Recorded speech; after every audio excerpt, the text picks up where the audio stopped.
Okay, hey, what's up, guys? This is my second remake of this video.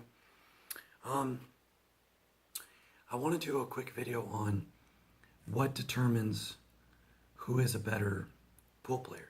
Okay, just because I think there's a ton of confusion and just bad ideas out there about it, so I want to clarify it a little bit. A lot of people out there think if you beat someone in a set, that proves that you're a better player. And that's really not true. So here's some examples. You can beat someone 5-4 in a set, or they beat you 5-4 in a set. Basically, that means you're playing even. It does not mean you're a better pool player than them or vice versa. I mean, the whole set was determined by one game.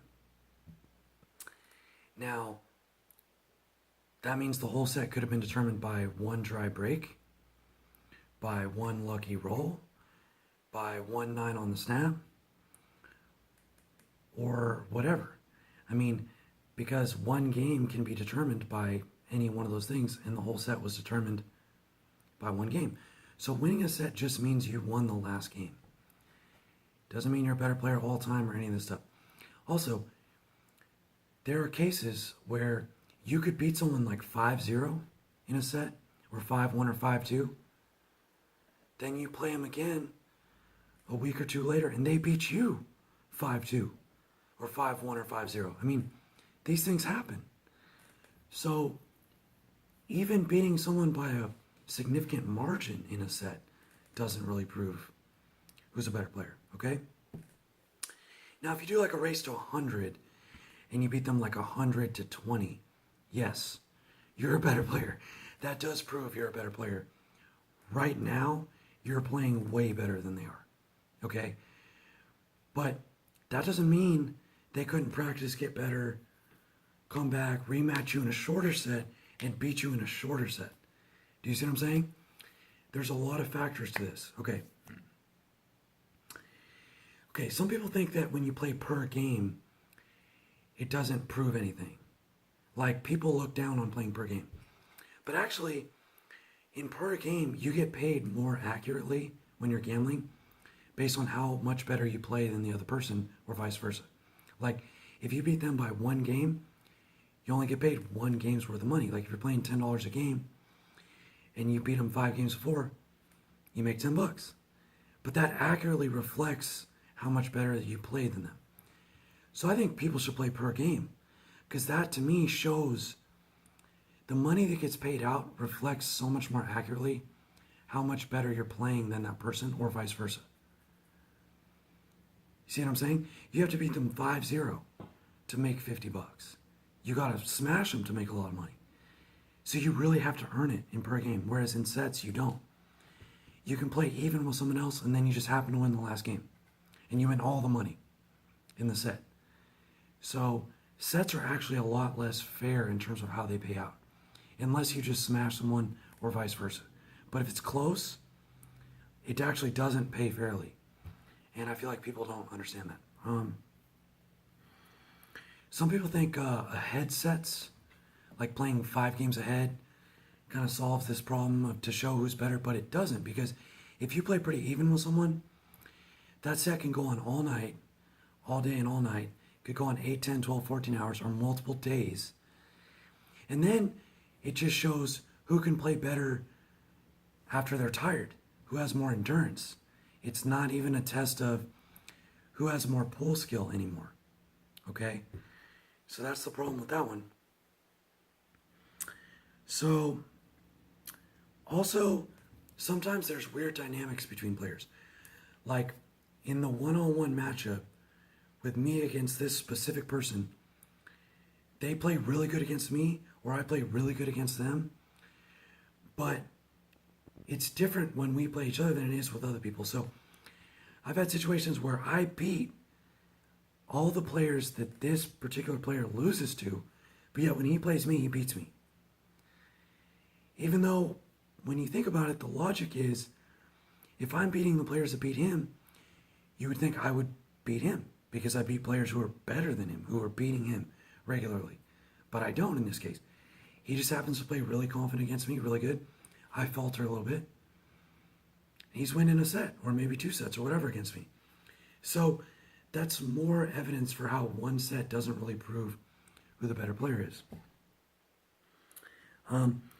There's also questions about, which game. If someone is beating you in 9-ball sets, even if they're beating you 2, 3, 4, 9-ball sets in a row, you might beat them every time you play 1 pocket, or every time you play 8-ball, or you might beat them every time you play on a bar table, but they beat you every time you play on a 9-foot, or vice versa. So again, just winning even a few sets here and there doesn't even prove who the better pool player is. It doesn't. You could beat someone 2, 3 sets in a row of 9-ball, races to 5, races to 7. Still doesn't even prove that you're the better player. Okay. People think, well, it's whoever has the best form. That proves who the better player is. No, that's not true either. Because there are APA 4s who have great looking form, and they look perfect getting down on the shot, and then they just dog balls. And they don't play well. And my form looks worse than theirs in a lot of ways, and I will smash these people. I'm beating people who are twice as good as these people all the time. And there's a lot of really good players with issues in their form. If you go by the textbook of today, what we believe the correct form is supposed to be. But there's debate on that. If you look at the old school players, the old time pros, they didn't have the form that we think you're supposed to have today. And a lot of them could run 150 balls in straight pool or run several racks of 9-ball or whatever, So some people think it's confidence. Whoever's the most confident, whoever's the most arrogant, whoever talks the most shit, that must be the best player. No. I've seen guys who are confident every time they play and they talk shit and they lose money to everyone they play. They're losing all the time to several different players, and they're still confident in themselves. They just have unshakable confidence, but it doesn't mean shit because they lose all the time. And there's guys who are humble all the time, who literally win tournaments all the time, who fucking beat pros. Look at Justin Espinosa. Every time he speaks about pool, he's humble, he's confident. He talks about how he's always got to learn more, how he's got to stay practicing, stay grinding. He even talks about how he's got to stay sober to play good pool and all this stuff. Completely humble, and yet he's beating pros all the time. So you could find yourself in a trap if you hear him talk about pool and he's being really humble, just saying, oh, I got to learn more. I'm just trying to come up in the game. And you think, oh, well, I'm a great player. I'll fucking tear this guy up. And he'll just smash you and just run racks on you with his quiet confidence and his just humble game. I mean, that's a real thing. So, no. So here's my point. The only thing that proves that you're really a better player than someone else is if you beat them over months and just weeks and weeks of just beating them sets all the time, beating them in multiple games. Like, if over 3 or 4 months, you're beating them in almost every 9-ball set, almost every 8-ball set, almost every 1-pocket set, whatever, you play banks, whatever, you're beating them. Okay, you really are a better player. Like, right now, at this time. That still doesn't mean they couldn't play super hard, practice all the time, 8 hours a day for the next 6 months, train super hard, get lessons, watch instructional videos, change their form, change their game, and come back and beat you at a later date.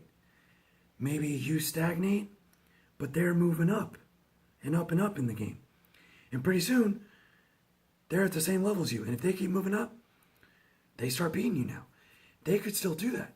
So it doesn't even prove you're better than them for all time. It just means, like, right now, with your current game versus their current game, you're definitely better. If you're beating someone over months, okay, on different tables, playing different games, different sets, you don't have to win every set, but if you're, like, beating them a significant majority of the time, let's say 70% of the time, that means you're playing better. Like 55-45 doesn't even really necessarily mean you're playing better. Because that could just be a few lucky rolls you got here and there, which determined a few sets here and there, you know? But if you're beating them like, let's say 70% of the time or more, multiple sets over weeks and months, that does prove you're playing better right now. Doesn't mean they can't catch up to you later. Okay? So, yeah, that's pretty much what I wanted to say. And I just see so many gamblers in pool players who just feel like if they win one set, it just proves that they're a better player for all time, period. And then if they lose, they're like, oh, he got lucky. And it just absolutely does not work that way. That logic doesn't even make sense. You know, if winning one set proves you're better, then when they beat you, you have to apply the same reasoning. That proves that they're better. But it doesn't in reality. Okay? So I just wanted to explain that because I just see so many pool players. I feel like there's almost no pool players out there who understand this clearly. So I wanted to make this video. Okay, thank you.